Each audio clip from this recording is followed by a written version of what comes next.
Evangelho de Mateus, capítulo 6, do versículo 7 ao versículo 17. Os irmãos encontraram? Vamos observar o que a palavra do nosso Deus diz. A partir do versículo 7 diz assim: E orando, não usem vãs repetições como os gentios, porque eles pensam que por muito falar serão ouvidos. Não sejam, portanto, como eles, porque o Pai de vocês sabe o que vocês precisam antes mesmo de lhe pedirem. Portanto, orem assim: Pai nosso que estás no céu, santificado seja o teu nome, venha o teu reino, seja feita a tua vontade, assim na terra como no céu. O pão nosso de cada dia nos dá hoje. Perdoa-nos as nossas dívidas, assim como nós também perdoamos aos nossos devedores. E não nos deixes cair em tentação, mas livra-nos do mal, pois teu é o reino, o poder e a glória para sempre. Amém. Porque se perdoarem aos outros as ofensas deles, também o Pai de vocês, que está no céu, perdoará vocês. Se, porém, não perdoarem aos outros as ofensas deles, também o Pai de vocês não perdoará as ofensas de vocês. Amém. Perdão, é até o 15 só. Vamos buscar o nosso Deus em oração mais uma vez. Senhor, nosso Deus, nós nos encontramos agora, Pai, diante da Tua viva palavra. Ela é viva porque procede de Ti, ó Deus, o único e verdadeiro Deus. Nós te pedimos, ó Pai, o Teu próprio auxílio para que venhamos a entender e compreender as magníficas virtudes do Teu reino. Para que possamos compreender a profundidade do Teu amor, da Tua glória. Para que possamos também entender o tamanho terrível da nossa queda, dos nossos pecados. Ó Deus, nós te pedimos, Pai, que o Senhor nos ajude a compreender e entender. Nós te pedimos a iluminação do Teu Santo Espírito. Eu te peço, ó Deus, ajuda para falar, para que nenhuma das palavras que saia da minha boca seja contrárias, Pai, à Tua razão e à Tua vontade e à Tua verdade.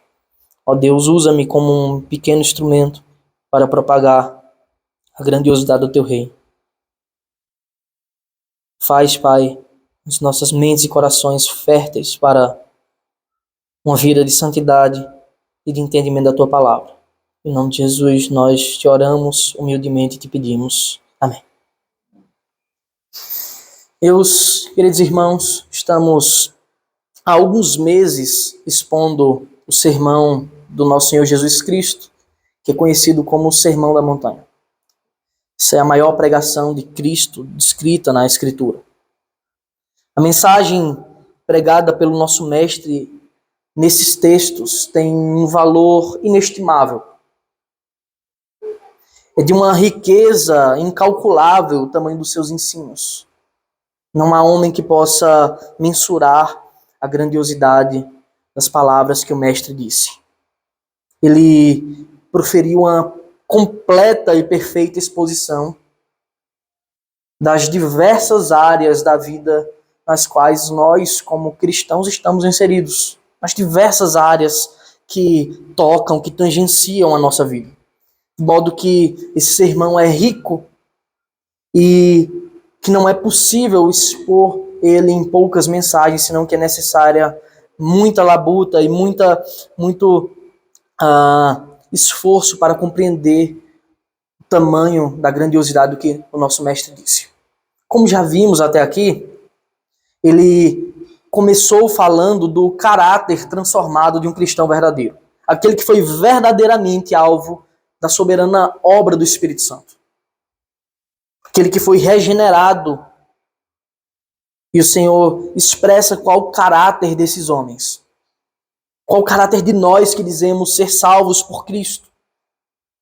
Qual o caráter que devemos apresentar nós que dizemos ter o Espírito habitando em nós.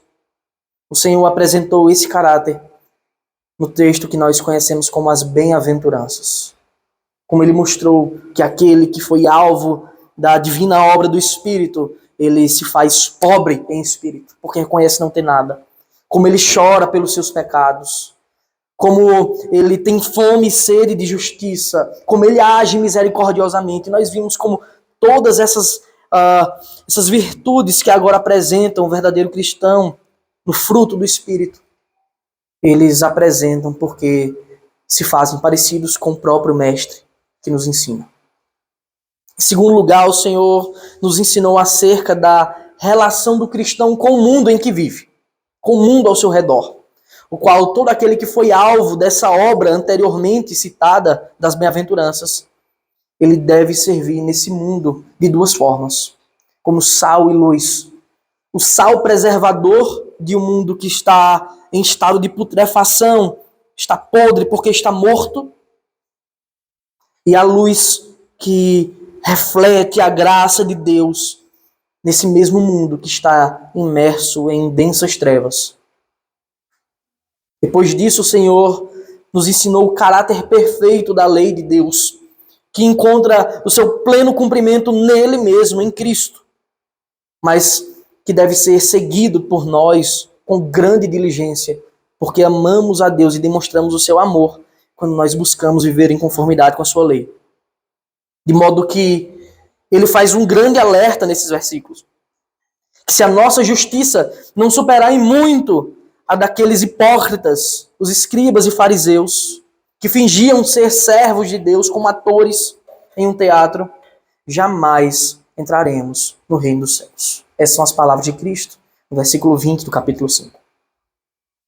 Ainda ele nos ensinou o espírito da lei, que tanto foi negligenciada pelos escribas e fariseus, que não só não compreendiam o princípio da lei, não entendiam o que o Senhor estava nos ensinando em sua perfeita e maravilhosa lei, como manipulavam a seu bel prazer e se gloriavam em suas práticas exteriores, suas práticas vazias que não levavam Deus em consideração.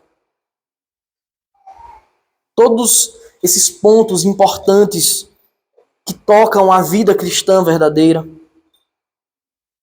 o Senhor nos ensinou ainda no capítulo 5, sobre um cristianismo autêntico e saudável, sobre a verdadeira religião.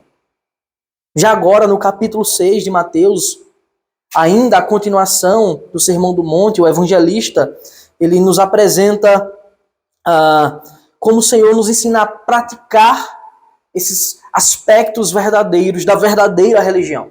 Da religião que vem do Pai Celestial, a religião do alto.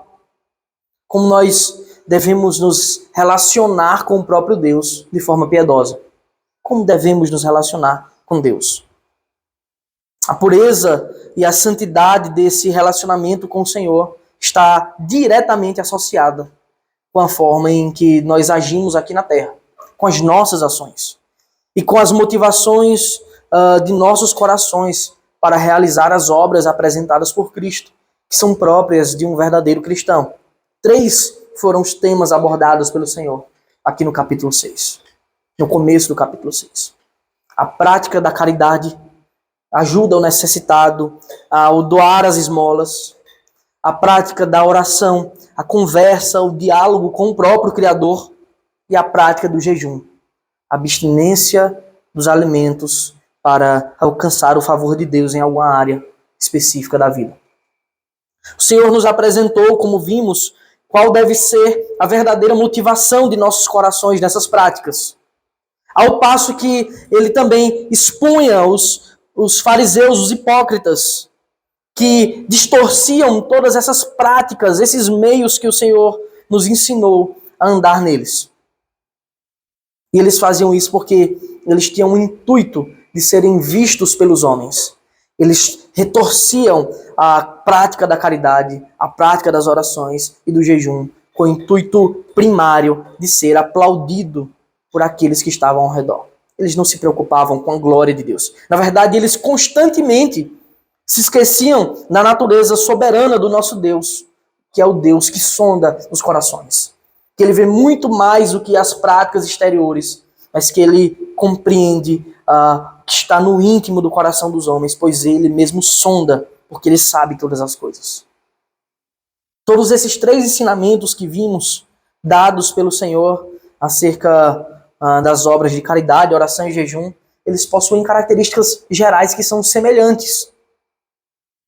Em primeiro lugar, essas características, esses temas, eles são próprios de todo cristão. Quando o Senhor nos ensina, ainda no versículo 2 do capítulo 6, ele diz, quando, pois, você der esmolas. Ele não diz se você der esmolas, mas quando. E depois, ao falar da oração, no versículo 5, ele diz, e quando orarem, não se orarem. E já no versículo 16, quando ele fala a respeito do jejum, ele diz, quando vocês jejuarem, e não se jejuarem. Porque essas são práticas de um verdadeiro cristão. Mas elas devem ser feitas para a glória de Deus.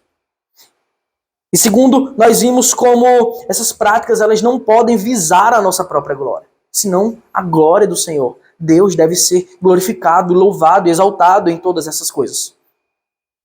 Nós vimos que não devemos buscar a aprovação dos homens, mas a do próprio Senhor, o Pai que está nos céus, que sonda os nossos corações. E nós vimos também que Ele recompensa os seus servos fiéis. Ao contrário daqueles que buscavam a aprovação dos homens, e nisso consistia a sua recompensa. Eles já receberam a sua recompensa, que era de ser adorado pelos homens. Mas os servos fiéis de Deus buscam a glória do Pai em todas essas coisas. A verdade é que todo cristão deve andar nesses passos de fidelidade a Deus. Quando pratica essas obras, devemos ter isso em mente, a glória de Deus sempre. Elas são certamente os meios que o próprio Deus utiliza para nos aproximar dele mesmo, com santa comunhão, em um relacionamento pessoal e maravilhoso com o Criador. Todas essas obras, quando fazemos para a glória de Deus, nos aproxima dele e faz com que tenhamos verdadeira comunhão com o Senhor. Portanto, se você foi chamado por Cristo, se você diz ser a habitação do Espírito de Deus, você não deve negligenciar as boas obras, as quais sabemos que o Senhor, de antemão, desde a eternidade, preparou para que andássemos nelas.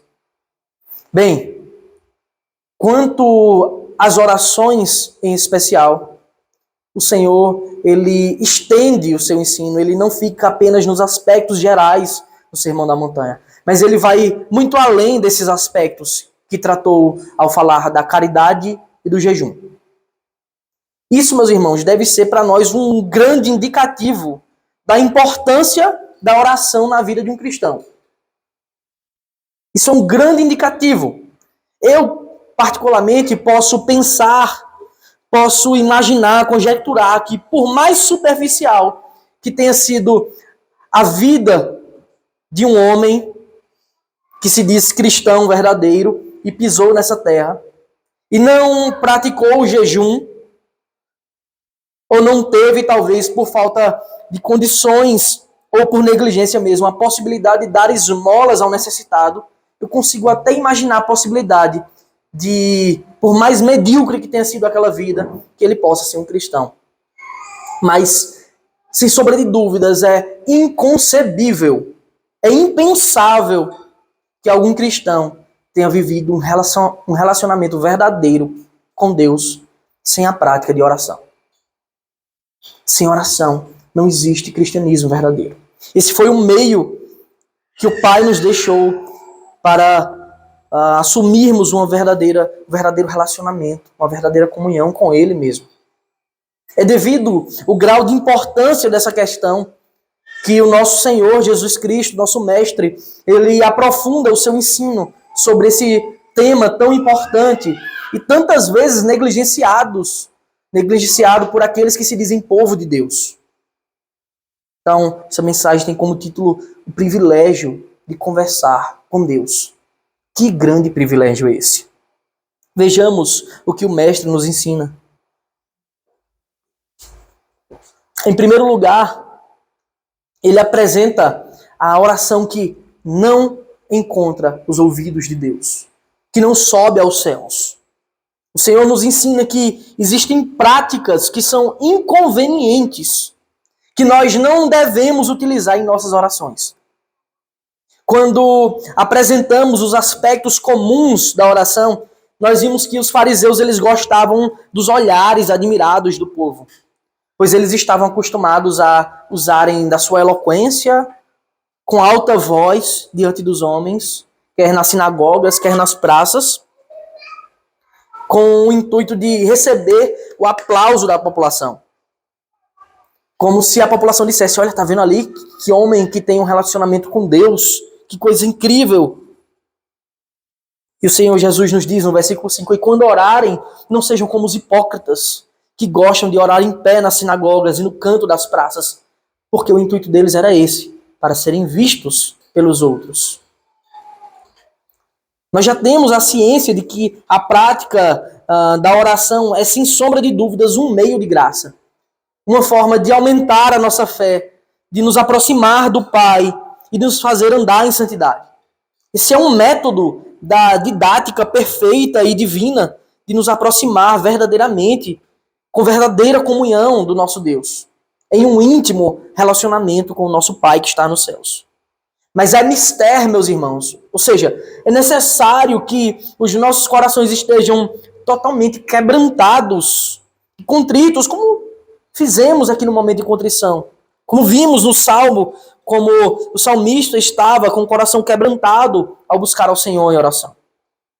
Para que finalmente sejamos tratados por Ele. Por Ele que é o médico dos médicos. De modo que jamais a prática da oração pode ter como alvo o louvor dos homens, senão que deve visar somente a glória do Deus que não divide ela com ninguém. A verdade é que o Senhor Jesus disse, eles já receberam a sua recompensa. Isso significa que o Senhor não ouve tais orações, que não buscam a sua glória, mas que buscam a glória dos homens. Mas não para por aí. Existem outras práticas que são abomináveis, que pervertem a graça sem par, que é poder se lançar diante de Deus e ser por Ele moldado como um vaso na mão do oleiro. O Senhor apresenta uma prática terrível que era comum dos gentios. Ou seja, daqueles que não eram descendência de Abraão. Portanto, era uma prática de origem pagã, que havia se infiltrado no meio do povo de Deus. E pelo visto, essa prática perversa e terrível, ela perdura até hoje em muitas igrejas. Agora, no texto, de fato, dessa manhã, no versículo 7, o Senhor Jesus diz, e orando, não usem vãs repetições, como gentios, porque eles pensam que, por muito falar, serão ouvidos. Essa prática deve ser rejeitada pelo povo de Deus.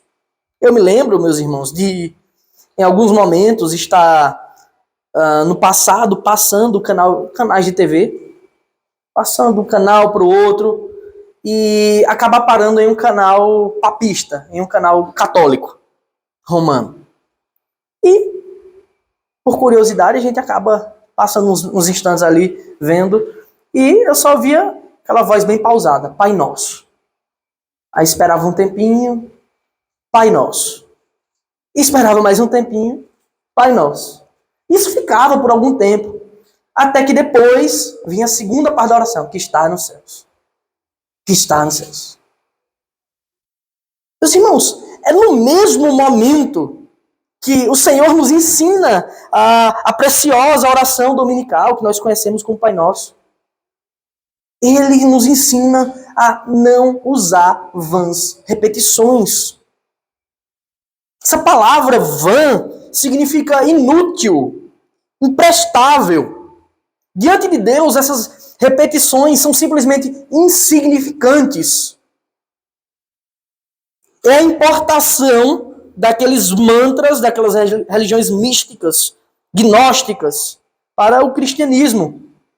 São repetições tolas, orações e rezas mecânicas, como se Deus quisesse ouvir o blá blá blá infame da boca desses incircuncisos de coração. No Antigo Testamento temos um claro exemplo do tipo de gente que usava essa estratégia ímpia para convencer os seus deuses de algo. Eu peço que você abra a sua Bíblia no livro de 1 Reis, no capítulo 18. Aqui está escrito quando o profeta Elias, ele disputou contra os profetas de Baal e o Senhor lhe atendeu. Observe como era a prática das orações, das rezas daqueles profetas de Baal, daqueles homens que adoravam deuses pagãos, ímpios. 1 Reis, capítulo 18, versículo 26, diz assim: pegaram o novilho que lhes foi trazido, prepararam-no e invocaram o nome de Baal. Observe como é que eles invocaram o nome de Baal. Desde a manhã até o meio-dia, dizendo: ó Baal, responde-nos. Eles ficaram uma manhã inteira dizendo: ó Baal, responde-nos. Ó Baal, responde-nos. Com essas vãs e tolas repetições que vêm, obviamente, das religiões gentílicas, pagãs. Porém, não se ouviu nenhuma voz e não houve quem respondesse.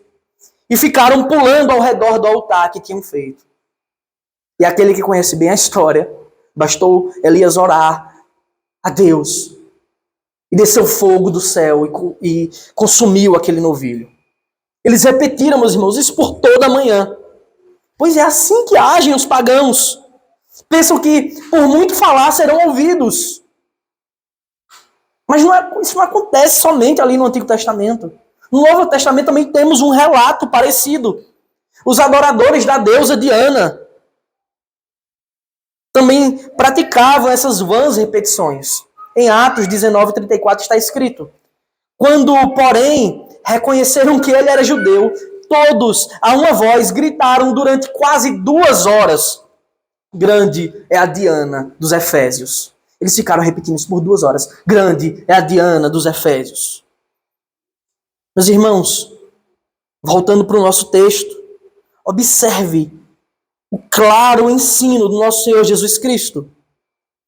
Não seja, portanto, como eles. Versículo 8. Não seja, portanto, como eles, porque o Pai de vocês sabe o que vocês precisam antes mesmo de lhe pedirem. O Deus que nós cremos, Ele é santo, Ele é perfeito, Ele é bom. Ele é o Deus absoluto, que sabe de tudo o que necessitamos. É o Deus onisciente. E talvez algum desavisado pudesse pensar que isso seria motivo, então, para que negligenciássemos a oração. Pelo contrário, pois Ele cumpre o seu propósito em nossas vidas quando nós andamos nos caminhos que Ele mesmo ordena e Ele mesmo nos ensina a orar. Esses caminhos incluem as orações dos santos. Mas não devemos andar do nosso próprio jeito, do nosso próprio modo, e sim da forma sublime e correta que Ele mesmo nos ensina. Usar de vãs repetições não é de modo nenhum uma prática cristã, uma prática aceitada por Deus. E muito menos a vã repetição está em oposição ao perseverar em oração. Não é a mesma coisa. Perseverar em oração é você confiar em Deus. Orar constantemente pedindo ao Senhor por uma causa justa. Já a vã repetição é você achar que por muito falar, Deus vai lhe ouvir. Devemos orar, devemos conversar com o Senhor, meus irmãos, com toda diligência. E com toda a reverência que lhe é devida.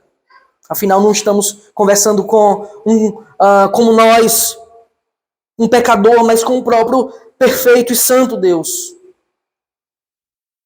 Devemos orar com a consciência correta do que estamos lhe pedindo. E como Spurgeon diz, devemos argumentar com o Senhor ao pedir algo a Ele. Argumente com Deus, porque assim é que sabemos se os nossos pedidos são justos e eles visam a glória de Deus verdadeiramente. E se você não tiver argumentos para pedir alguma coisa a Deus, não peça, porque não é para a glória dele. Que nós não nos moldemos à forma do mundo, mas nos dobremos perante o ensino do nosso Senhor Jesus Cristo. Em segundo lugar, meus irmãos, depois de apresentar a oração que Deus não aceita, Ele nos apresenta uma oração aceitável ao Senhor. Aquilo que deve conter em uma oração. Agora, nesse claro ato de compaixão de Cristo, Ele nos ensina qual deve ser o teor das nossas orações. E uma das primeiras perguntas que surgem quando falamos isso, uma das primeiras perguntas que vem na mente dos irmãos é: afinal, nós podemos ou não podemos repetir o Pai Nosso, como é popularmente conhecida a oração dominical? Afinal, a gente pode ou não pode? E a resposta, meus irmãos, é sim. Nós podemos repetir essa oração. Mas a gente só deve fazê-lo se houver uma reflexão, se houver um entendimento verdadeiro, se houver uma clara aceitação de todas as suas partes. Não é para ser repetida de forma mecânica ou em grupo, como muitos fazem antes de um ato, antes de uma cerimônia, antes de um jogo de futebol que todo mundo dá as mãos e acha que porque vão falar as palavras do Pai Nosso, Deus vai abençoar no jogo de futebol. Isso não tem nada a ver. Isso é mais um ato pagão. A oração ensinada por Jesus é um modelo daquilo que há de mais prioritário na vida de um verdadeiro servo de Deus. Aquilo que deve estar em primeiro lugar nas nossas petições ao Pai. O J.C. Ryle, ele sabiamente escreve que a oração ensinada por Jesus possui 10 sentenças.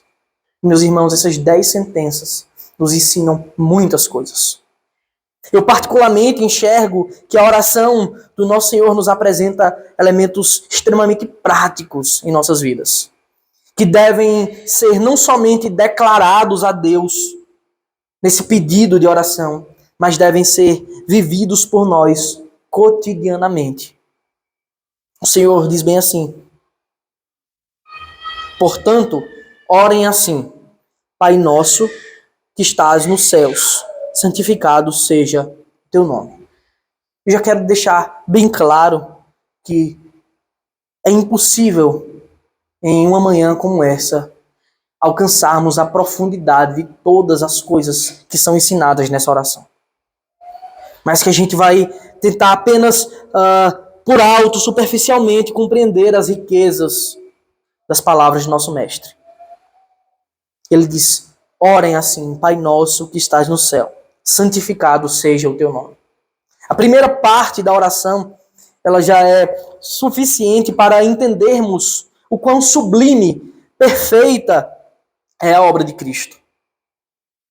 Não só temos acesso ao Pai, ao Criador, em um franco diálogo, com a certeza de que Ele nos ouve, porque o véu foi rasgado de alto a baixo, por meio do sacrifício de Cristo. Mas somos ensinados que Ele é o nosso Pai. Não só temos acesso ao Criador do universo, ao majestoso Deus, como somos ensinados que Ele é o nosso Pai. Na primeira sentença, Pai Nosso. A oração ensinada por Jesus já aponta de cara para a perfeita doutrina da adoção de filhos. Significa que os que creem na obra redentora de Cristo, que creem que Ele veio e morreu em nosso lugar, de forma substitutiva e vicária, e que confiam somente nele para a salvação, eles não somente alcançam, nós não somente alcançamos a vida eterna e a paz, mas também obtemos de Deus a verdadeira filiação. Ele nos adota. O Criador de tudo é verdadeiramente Pai de todo o que crê, como está escrito no Evangelho de João, capítulo 1, versículos 12 e 13. Mas a todos quantos, olha, somente aos que receberam, mas a todos quantos o receberam, deu-lhes o poder de serem feitos filhos de Deus, a saber, aos que creem no seu nome, os quais não nasceram do sangue, nem da vontade da carne, nem da vontade do homem, mas de Deus. De modo, meus irmãos, que se você não é um filho de Deus, se você não é um regenerado, por amor à sua vida e à sua alma, nunca ouse proclamar Pai Nosso. Essa oração é para os filhos de Deus. Somente para alguém que foi regenerado pelo sangue do Cordeiro. Portanto, quando oramos, nós reconhecemos que Ele é o nosso Pai. Nós recorremos direto ao nosso Senhor. Que privilégio é poder dizer que o Criador de todas as coisas, aquele que nos deu a vida, aquele que nos dá o alimento, o ar para respirarmos, os amigos, a igreja, Ele, o grande e onipotente Deus, o soberano, Ele é o nosso Pai. Ele é verdadeiramente o nosso Pai. E podemos clamar, Abba, Pai. Porque Ele é o nosso Pai. Portanto, sendo Ele quem é, o nosso Pai e Senhor de todo o universo, nós devemos, em nossas orações, tratá-lo com a devida reverência. Por isso somos ensinados a reconhecer que o seu nome deve ser santificado e mantido puro, como somos ensinados em sua própria lei a não tomar o seu nome em vão. E que fique claro, meus irmãos, que quando somos ensinados a verdadeira reverência, isso não significa que você tem que conhecer todos os melhores vocábulos, ter o melhor dicionário na sua mente. Mas isso é a atitude do seu coração. Verdadeira santidade, temor diante do Deus que é infinitamente santo. Isso não significa eloquência, mas santidade e temor.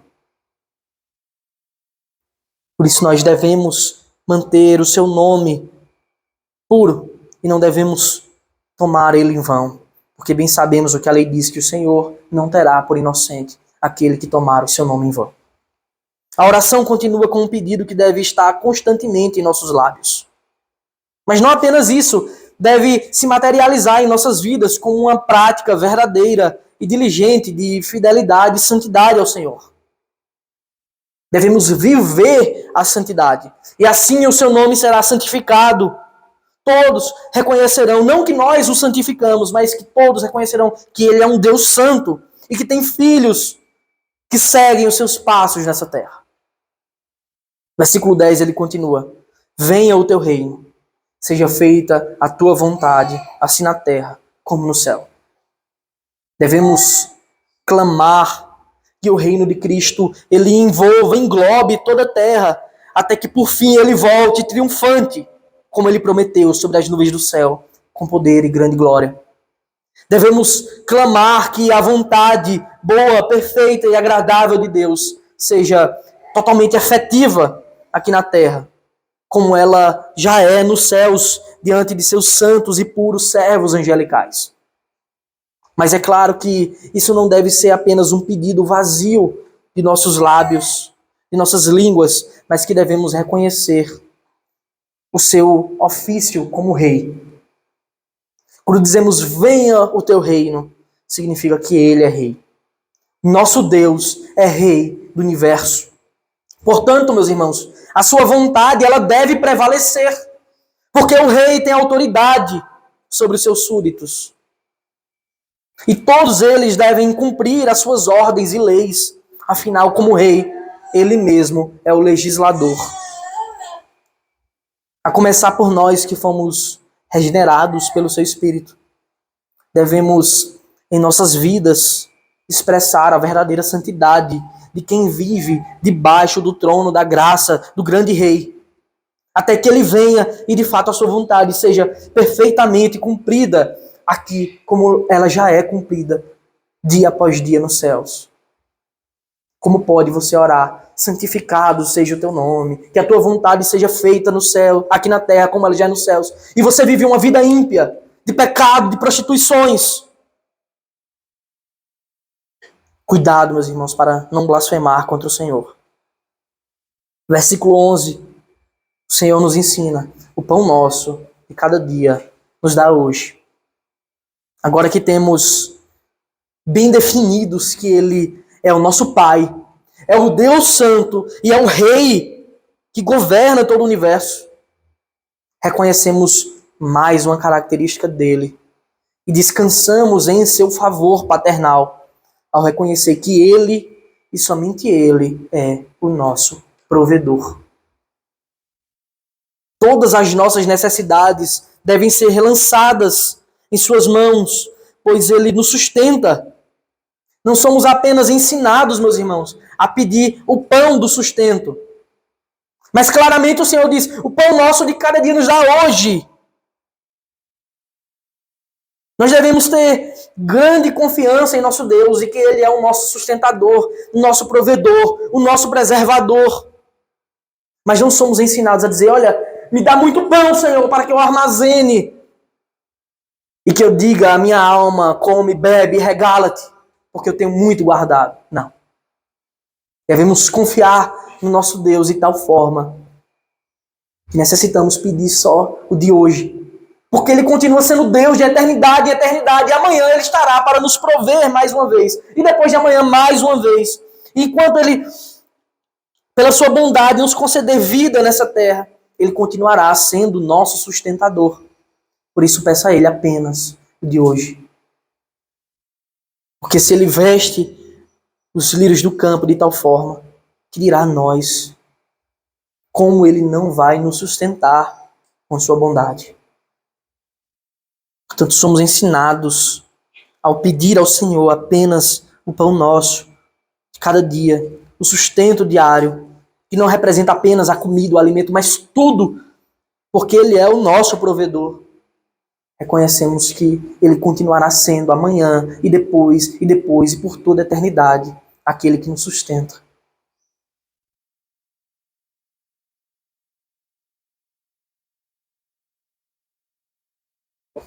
No versículo 12, o Senhor nos traz outro grande ensinamento em sua oração. Ele diz, e perdoa-nos as nossas dívidas, assim como nós também perdoamos aos nossos devedores.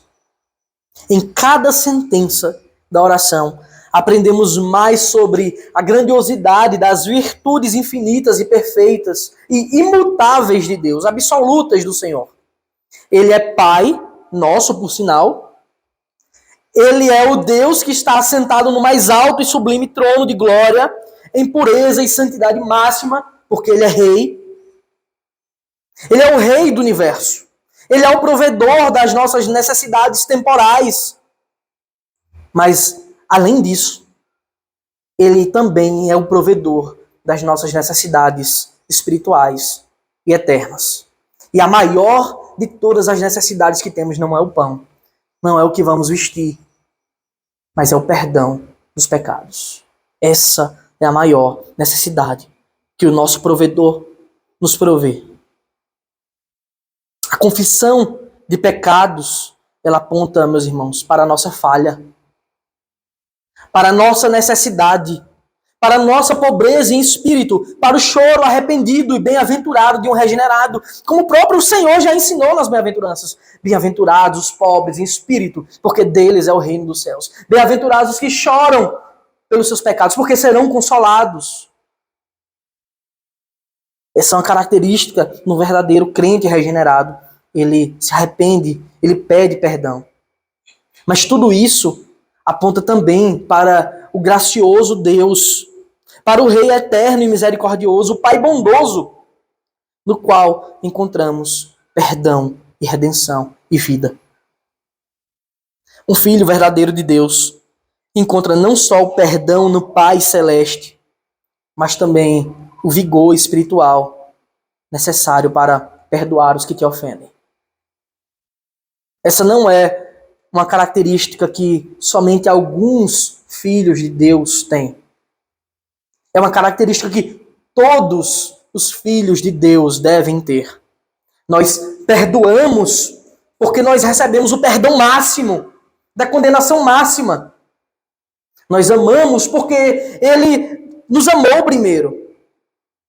É somente pela sua obra perfeita em nossos corações que temos condições de andar nos passos que Ele nos ensina. Verdadeiros imitadores do seu Filho unigênito, Cristo, o Mestre que nos ensina essa mensagem.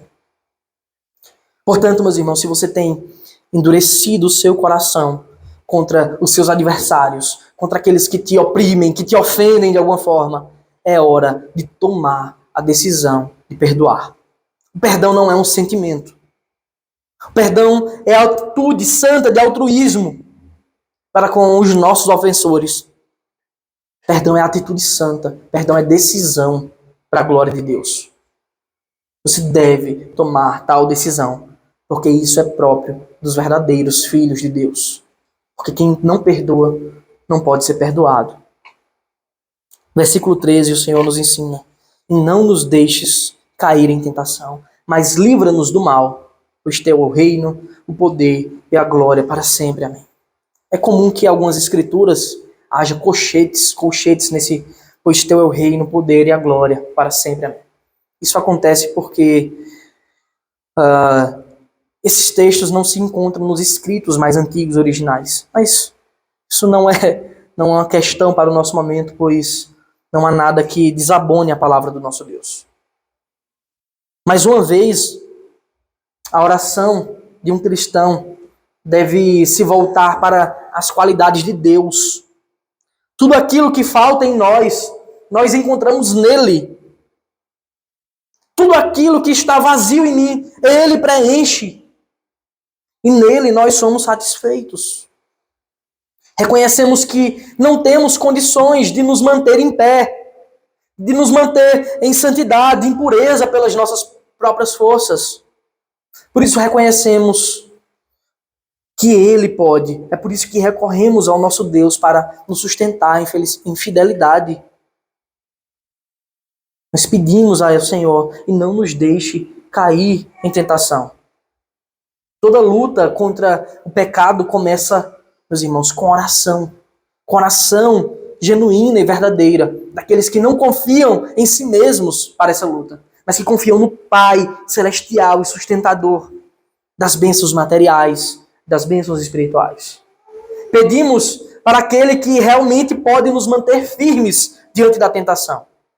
De modo algum, nós devemos esquecer das palavras que estão escritas no livro de Hebreus, capítulo 4. Eu convido você a abrir Hebreus, capítulo 4, os versículos 14 a 16.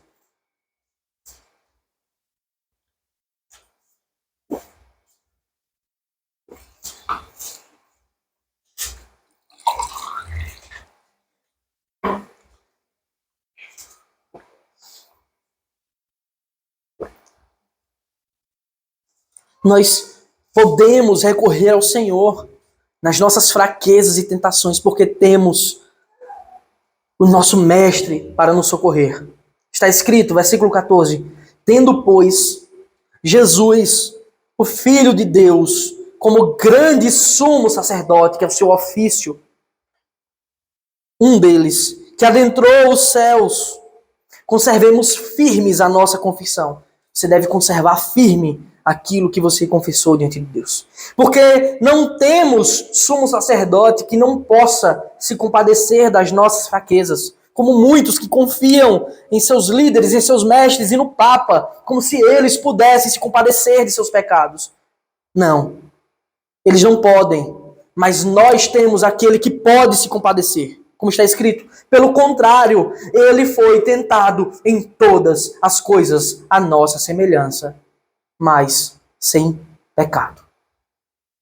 Portanto, aproximemo-nos do trono da graça com confiança, a fim de recebermos misericórdia e encontrarmos graça para ajuda em momento oportuno. Em Cristo nós temos todo o apoio, toda força na luta contra o pecado, na luta contra as tentações, porque Ele mesmo foi tentado em tudo, mas sem pecado. Por isso que o nosso sumo sacerdote pode se compadecer de nós. Por isso que Ele nos ajuda. Portanto, busque a Deus em oração, com a confiança de que Ele é o seu sustento em todas as áreas. Mas o Senhor, Ele não é apenas o nosso sustento, o nosso socorro contra as tentações. A última sentença da oração diz: mas livra-nos do mal, porque Ele também é o socorro contra o mal, contra o dia mal, contra o homem mal. Peça a Ele com confiança, confie no seu livramento, pois até aqui, meus irmãos, Ele tem nos sustentado Ele tem nos ajudado. Ele é quem nos protege. Ele é quem nos sustenta. Ele é quem nos guarda dia e noite com sua mão poderosa. Você não precisa confiar nos socorros humanos. Como o salmista que olha para o monte e diz: de onde virá meu socorro? Será que vem das sentinelas? Será que vem da cidade fortificada? Nosso socorro vem do Senhor, que fez os céus e a terra. Ele é o meu sustento, Ele é o meu socorro, Ele é a minha fortaleza. O ensino da oração se encerra com uma grande expressão de louvor, que exalta o Senhor por tudo que Ele é, por tudo que Ele tem. Dele é o reino, pois teu é o reino, porque Ele é verdadeiramente rei do universo. Dele é o poder, porque Ele é soberano. Dele é a glória, porque Ele é o Deus imutável. E toda a sua glória enche a terra. E de geração, meus irmãos, em geração, Ele continuará sendo Deus, Rei e Pai. Seu reino não terá fim, seu poder jamais acabará. Seu poder sequer diminuirá 1%. E a sua glória continuará transbordando dos céus, enchendo a terra para sempre, porque dele é o reino, o poder e a glória para todo sempre. Por fim, o Senhor faz um grande alerta, com grandes consequências, com consequências eternas, nos versículos 14 e 15. Esse alerta não é à toa, meus irmãos. Significa que a repetição dessa verdade que já foi exposta na oração deve estar muito clara em nossas mentes e corações. Ele diz, versículos 14 e 15: porque se perdoarem aos outros as ofensas deles, também o Pai de vocês, que está no céu, perdoará vocês. Aqui não é uma troca para a compra da salvação. Porque o Senhor já apresentou o caráter daqueles que foram santificados pelo Espírito Santo. Aqui, meus irmãos, é a consequência da verdadeira obra da regeneração. Aqui são os frutos que um verdadeiro Filho de Deus dá. Ele perdoa os outros, mesmo que não haja pedido, muito menos merecimento. Mas ele perdoa, porque já foi perdoado da maior das ofensas. Porque já foi liberto da maior das condenações, da escravidão do pecado e da condenação eterna, da tormenta eterna. Portanto, perdoe. Tome a decisão de perdoar. Mesmo que o outro não mereça, essa decisão deve ser para a glória de Deus. Aqui está o grande alerta, versículo 15. Se, porém, não perdoarem aos outros as ofensas deles, também o Pai de vocês não perdoará as ofensas de vocês. O que se conclui é que aquele coração que não foi transformado como o Senhor nos ensina nas bem-aventuranças, bem-aventurados os mansos. Ou seja, bem-aventurados aqueles que não agem em sua própria justiça, porque reconhecem a sua pobreza.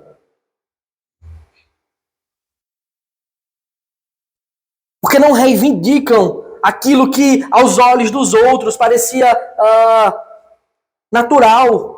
Que não agem como os fariseus que queriam aplicar as vinganças, olho por olho, dente por dente, mas que coloca nas mãos de Cristo perdão. Se não perdoarmos, significa que não entendemos nada do perdão de Deus. Não estou dizendo que é fácil perdoar, mas é mais uma expressão, como temos visto em todo o Sermão da Montanha, do Senhor Jesus, ecoando em nossos corações, dizendo: negue-se a si mesmo, tome sua cruz e siga-me.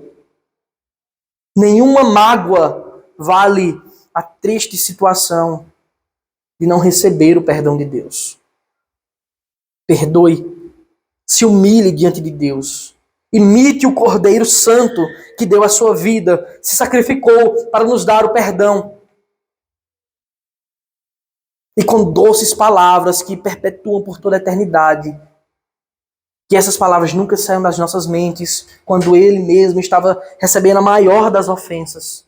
Que foi: Pai, perdoa-lhes, porque eles não sabem o que fazem. Se somos imitadores de Cristo, devemos perdoar. Se somos servos de Deus, devemos exercer o perdão. Para encerrar, nós podemos observar claramente a profundidade da oração ensinada por Jesus. E é claro que não chegamos a atingir sequer a metade dos ensinos, das virtudes que podemos extrair delas nessa manhã. É óbvio que a mera repetição dessas palavras, sem aplicação em nossas vidas, sem a aplicação nos nossos corações, não passa de uma blasfêmia ao Deus grandioso. Não passa de tomar o nome santo do nosso Deus em vão. Na oração ensinada por Jesus, podemos observar todo o caráter da obra de Deus, da sua obra redentora. Ele é quem ativamente faz para nós todas as coisas. Ele é quem nos adota, Ele é quem nos chama, Ele é quem nos perdoa, Ele é quem nos sustenta em todas as áreas, nos livra das tentações, nos livra e fortalece contra o mal. É Ele quem faz tudo. É Ele, sempre Ele. Ele sabe de tudo que necessitamos antes mesmo de abrirmos a nossa boca, como está escrito. Ele nos diz em Romanos que até nas nossas orações Ele nos ajuda. Romanos 8, 26. Da mesma maneira também o Espírito nos ajuda em nossa fraqueza, porque não sabemos orar como convém. Mas o próprio Espírito intercede por nós com gemidos inexprimíveis. Que até aquilo que necessitamos, que não sabemos, Ele mesmo decide tomar a dianteira e prover para nós. Essa é a obra de Deus revelada na oração. A sua obra monergística. Ele é quem faz tudo para a nossa salvação. Que não negligenciemos a dádiva e a graça de conversar com Deus. Que nós façamos isso com amor, reverência, santo temor e diligência, porque essa é uma das maiores bênçãos. Você pode, a qualquer hora, a qualquer momento, em qualquer lugar, conversar com o Criador, que te fortalece, que te salva, que te chama de filho.